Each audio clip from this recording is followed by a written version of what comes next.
28 days in mind when we talk about the menstrual cycle.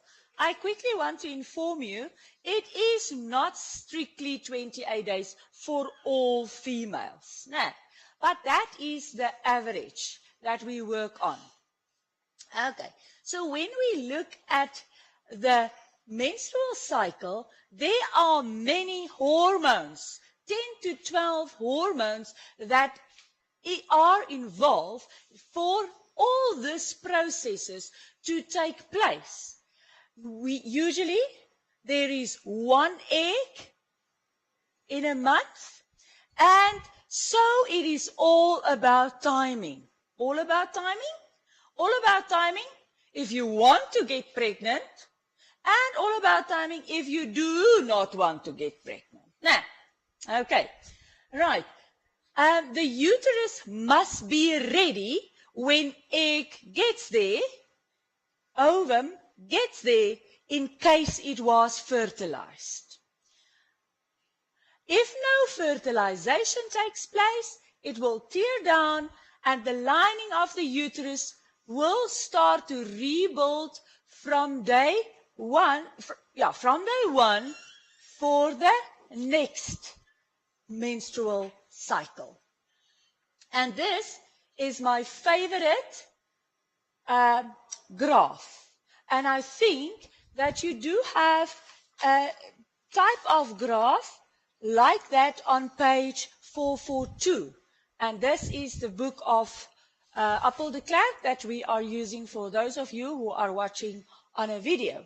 So on day 1, we know day 1 is the start of menstruation.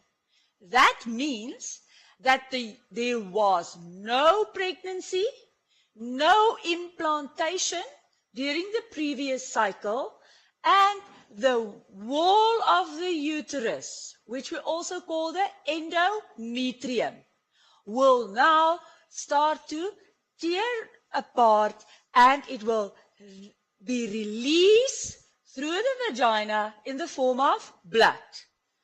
Can you see why we cannot say the uterus starts to tear down? You see why I want you to specifically talk about the different parts of the uterus. The uterus is the whole thing, but actually it's the inside.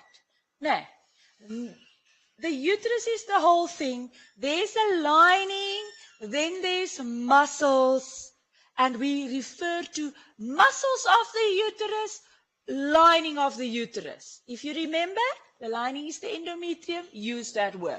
Okay, right. So, I want us to start here, and then we will work our way up. So, on day 1, it starts to tear down, and now the uterus that was thickened is now much thinner, and it will start to build up again. Why? Because it is an energy consuming process to keep it thick like that. Right? To keep it thick. So it tears down. No, not to use too much energy. Rather use the energy for the primary follicle. Now, if I say follicle, I mean the cells that forms the bag with the ovum inside.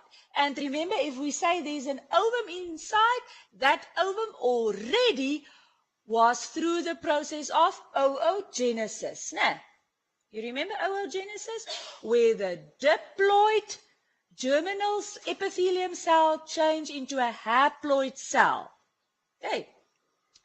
And now it will start to develop, it will grow, and the moment when it is fully developed, we talk about the Graafian follicle. This Graafian follicle will now on day 14 be released into the fallopian tube, and we call that ovulation. If we look at ovulation, we will see that the endometrium now already are built up to a certain point. Now, And I want us now to move up to the involved hormones. So progesterone is very low, but estrogen starts to increase. When? When the Graafian follicle is developed enough, the Graafian follicle cells release estrogen. They spell it normally also with an O, estrogen. So the estrogen needs to build the layer. Now, ovulation, and the estrogen starts to lower a tiny bit, because it still needs to build up, but progesterone increase. Why? Progesterone will maintain the thickness of the wall. And there's no Graafian follicle anymore, but it's now called corpus yellow body, corpus luteum. Okay? Do you remember the yellow spot in the eye was also fovea lutea? That's okay, and or the yellow spot. So the cells remain active in providing now the progesterone. Okay, and we see the levels increase. When we see the levels is going down, decrease, we realize no pregnancy occurred. And it's because of that lower levels, lower levels that it's being teared down. Because what is keeping the uterus lining being built and maintained? Progesterone and estrogen. You see? So if those levels fall, the wall will be broken down. Okay. It must stay high. And what is interesting, I just want to come in here. So for a while, this corpus luteum will provide it. And it will stay high levels. If there's no pregnancy, the corpus luteum start to disintegrate. If there's a pregnancy, the corpus luteum also start to disintegrate. And the placenta that forms, you know now what's placenta. Fortunately, we did it in grade 10. The placenta takes over the role as an endocrine gland. Endocrine gland, a gland that secretes hormones. So then the placenta takes over this role. Okay, and there's a good reason for this. Let's go and look at the hormones for the menstrual cycle. So we do understand now the role of estrogen and progesterone. The role of luteinizing hormone. So I first need a follicle to be stimulated. So the follicle stimulating hormone, easy, follicle stimulating hormone. Stimulate the follicle to grow. The luteinizing hormone reaches its highest point during ovulation. So the luteinizing hormone will be the one that causes ovulation. Luteinizing, corpus luteum, you see? So when luteinizing causes ovulation, the corpus luteum will then be formed. Okay. And then we see it's going much lower. If there's a pregnancy, what do we want the next month to happen? We want the next month a primary follicle must start to form again and become a Graafian follicle. If there was a pregnancy, we do not want another primary follicle, because then there will be another baby, but there's already one that's growing. It does not work like that in humans, because we do not have enough space and energy to have one growing and another one coming, you see? Okay, so what happens is, if the progesterone levels, the estrogen level stays high, it will stop the follicle stimulating hormone. 2, it will inhibit the follicle stimulating hormone. Do you understand that? So if this stays high, means there's a pregnancy. And the follicle stimulating hormone will then not start to help the formation of another follicle. Does that make sense? Completely, no? Okay, so that is the menstrual cycle. Now it sounds much easier than in grade 10 because you already have your foundation knowledge. You agree? So there I just have then a summary, 3 stages, tear down. Which hormones are high during tear, which are low? Estrogen and progesterone must be low. But which hormone must start to function? FSH. For the follicle to be stimulated. Follicle stimulated hormone. Okay. The FSH also helps the boys or the male. Follicle stimulating hormone is present in male to help for the sperms to get there. Okay? Help for the formation of sperm. And LH for male? LH for male helps the testosterone to develop. LH helps testosterone to develop. FSH helps the testosterone help the sperms together with FSH. So it's also present in the pituitary gland of the males. Okay, right. Now we have rebuilding to rebuild estrogen to maintain progesterone. But the progesterone not only keep it thickened, it also provides the formation of the blood vessels in this thick wall so that there are extra oxygen and nutrients. It's like forming a perfect cradle. No. So that when a fertilized egg that we call a zygote becomes an embryo moves down, implants, it is ready to receive it.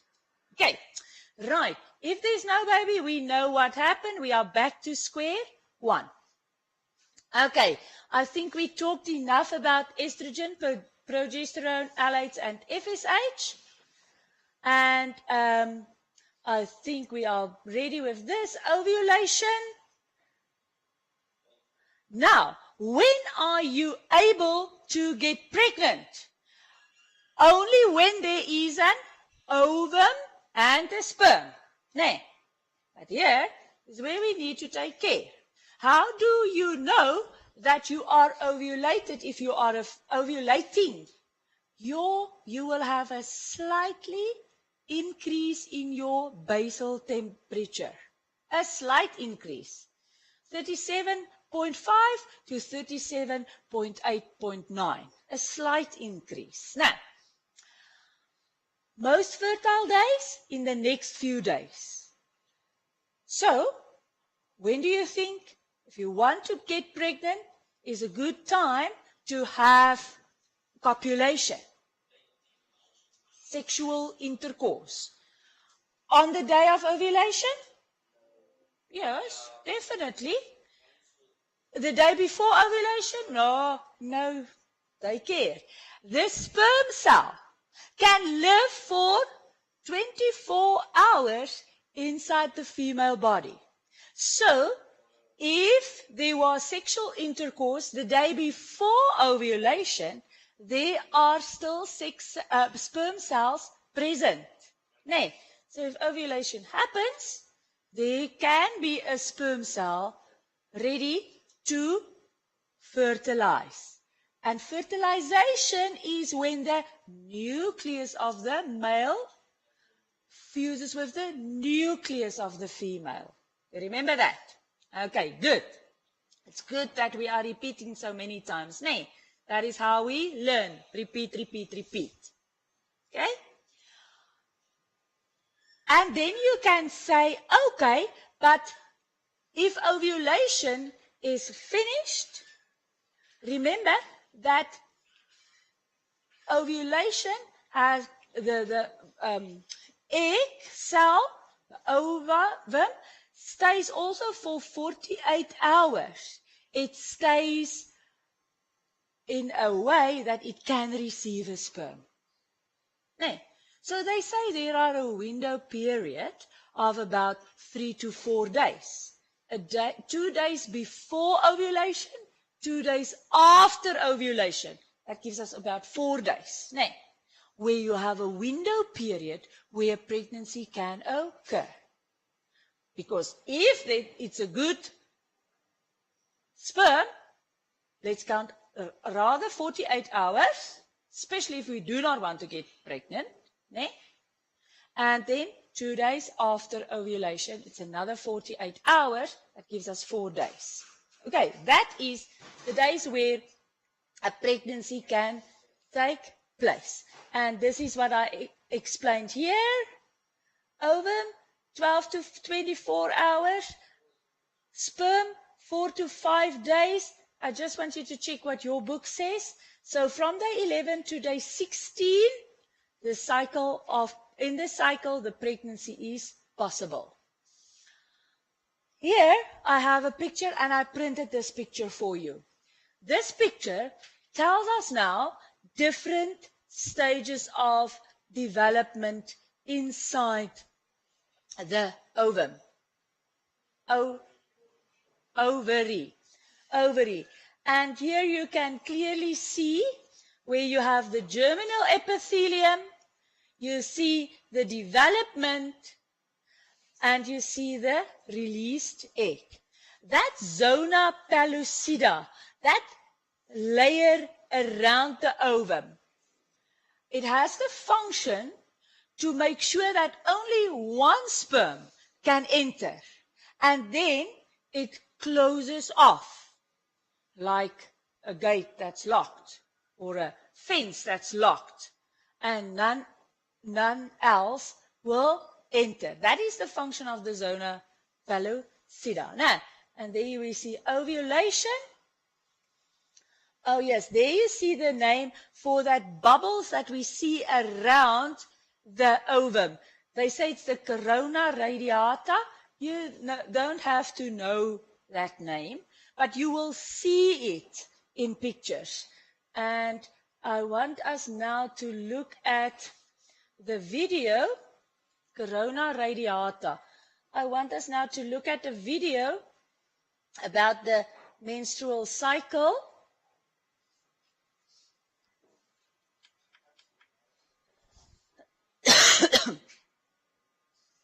Ovulation and the menstrual cycle. The processes of ovulation and menstruation occur because of the interplay between the pituitary gland, the ovaries, and the uterus.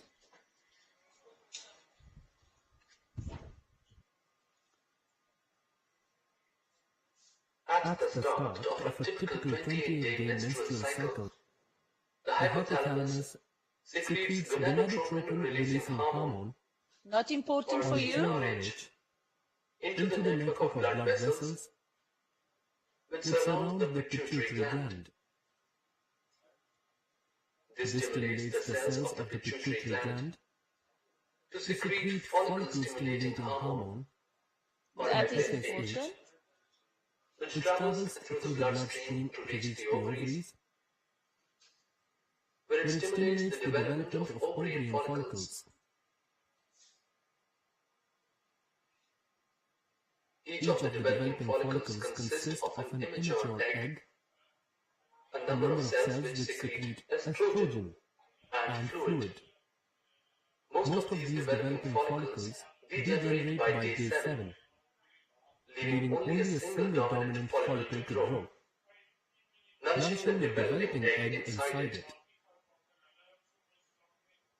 FSH helps the egg to mature in preparation for its release during ovulation, while the estrogen secreted by the developing follicles helps in the regeneration of the endometrial lining of the uterus. Around day 12, it's a surge of estrogen into the bloodstream.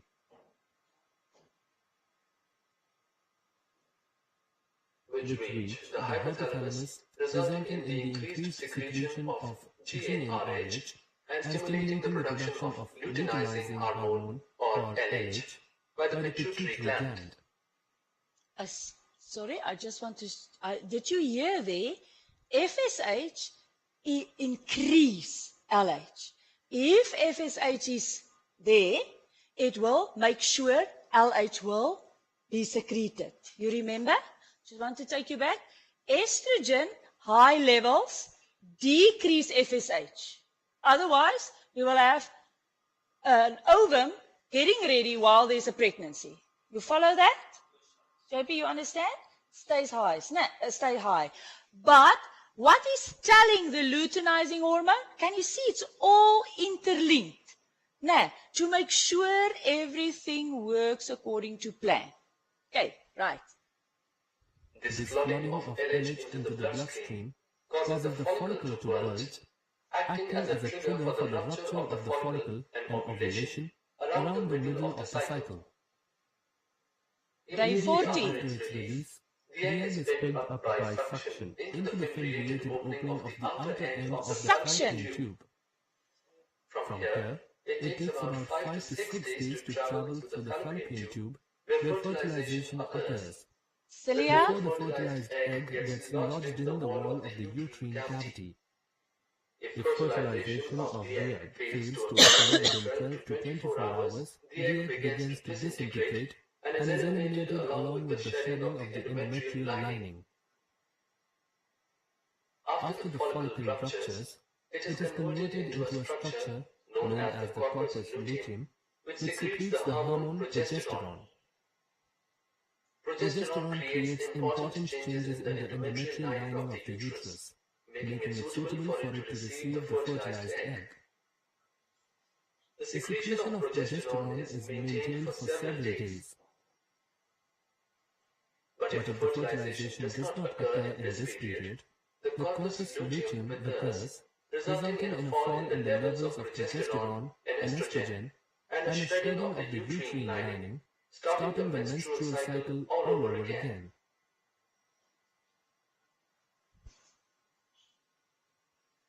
Okay, I think this is a very nice video. Do you agree to explain this? Okay, right. I want us now quickly to look at this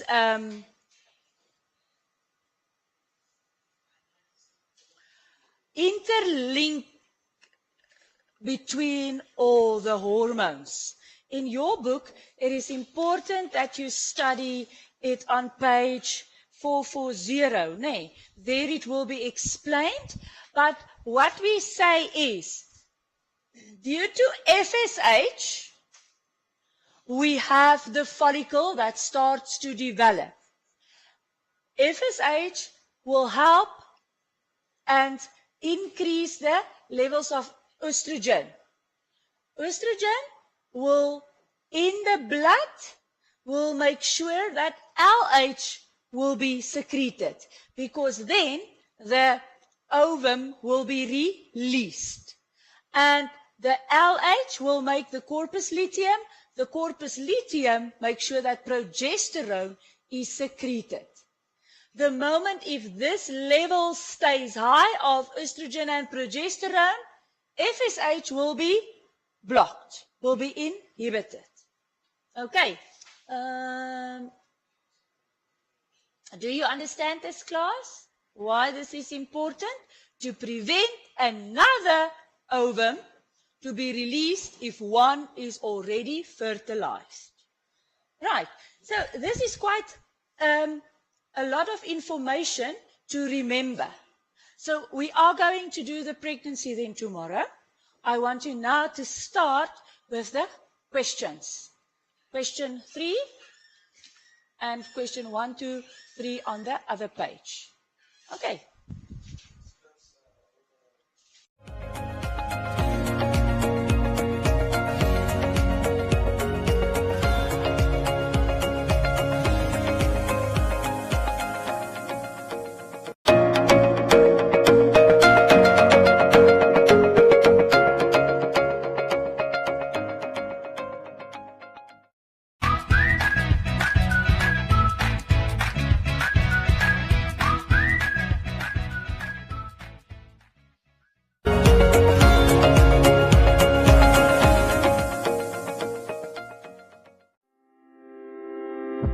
The Namibia Statistics Agency is busy with census mapping, a prephase for the main population and housing census to be conducted in 2021. Census mapping aims to demarcate the entire Namibia into uniquely defined units of enumeration areas to provide an accurate national geographic frame to conduct census.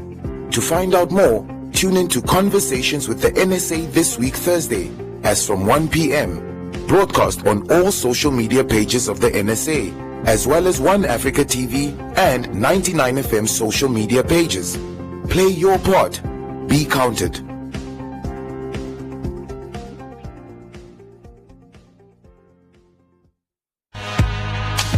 I'm feeling so bad because of I have been arrested. We are trying to sell to provide our kids with food, but the police, they come to arrest us. I was literally apprehended in Independence Avenue. I mean, there was no prior communications with the police or with Bonn or Benga Namibia. These guys literally just apprehended us on surprise. And when you are talking in a manner that is exaggerated about brutality in this country, I should ask you in which country you live. Yes, I can confirm that indeed there were 2 cell phones that were found after a search was conducted at the cells that the Fish Road accused are staying. Do you understand the amount of money that the government has spent on the fight against COVID-19? Could they have spent 300 million on tracing people and managing people? Is that even possible?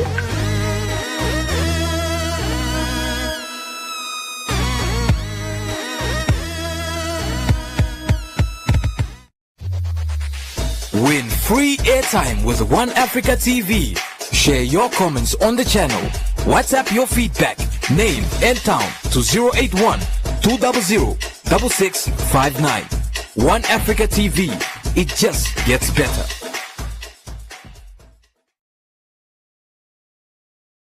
Insurance is the best safety net you can buy yourself. It is something good you do for yourself, because should anything happen to any of your assets, you will be okay.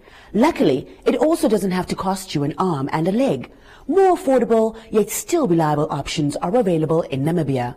The right insurer will get you financially prepared for accidents or emergencies with insurance for your phone, car, buildings, or your business.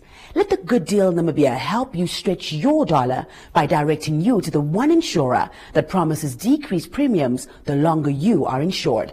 For a quote, simply SMS INSURE to 555 and we will call you back.